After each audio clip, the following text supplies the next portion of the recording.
So hii ilikuwa ni tarehe 21 Machi, sikukuu ya Idi.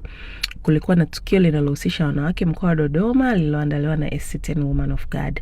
Na namshukuru Mungu akawa amenipa nafasi ya kushiriki kama mwanamke, kama mjasiriamali, lakini pia niweze kuandaa keki kwa ajili ya hili tukio. So akaniambia kwamba anataka kitu kizuri, something to make a statement. Yani nifanye kitu kama vile mtu ambaye anajielewa nini anafanya katika kazi yake. Basi nikaelewa assignment, nikaanza kubrainstorm ni nini nitaweka kwa habari ya ladha hii keki pamoja na decoration za nje. Of course tulijadili mimi na yeye, lakini kazi kubwa sasa ilikuwa iko kwangu. Okay, nikaamua kwamba nitafanya this square cake. Ni kilo ngapi hiyo? Kilo 5.5, kilo 2 za lemon blueberry, kilo 2 za coconut cake na kilo 1.5 ya fruit cake.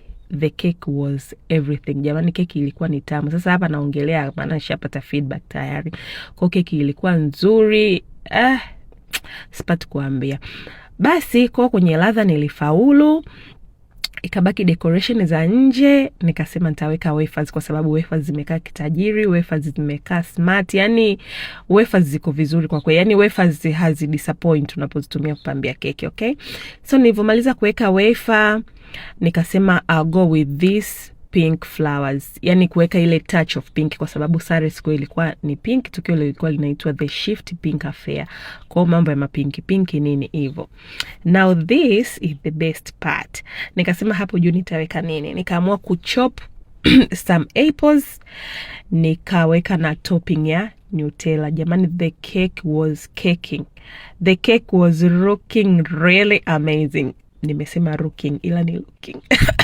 Basi tukio lilikuwa linaanza saa 8 na muda ukafika. Mie huyo nikabeba keki yangu moja kwa moja tukioni, nikaenda kwenye bango, nikapiga picha. Keki ilikuwa nzito kwa kweli jamani. Okay, nikaomba msaada wa kupokelewa hiyo keki.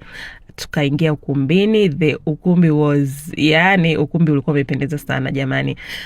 Yani in short tukio lilikuwa zuri kwa kweli. Tulijifunza, tulipata experience kutoka kwa wanawake wengine, tulipata connection. As you can see my banner there. Huyu mtumishi wa Mungu alikuwa amenipa nafasi ya kuweka banner yangu hapo kwa ajili ya kutangaza biashara yangu.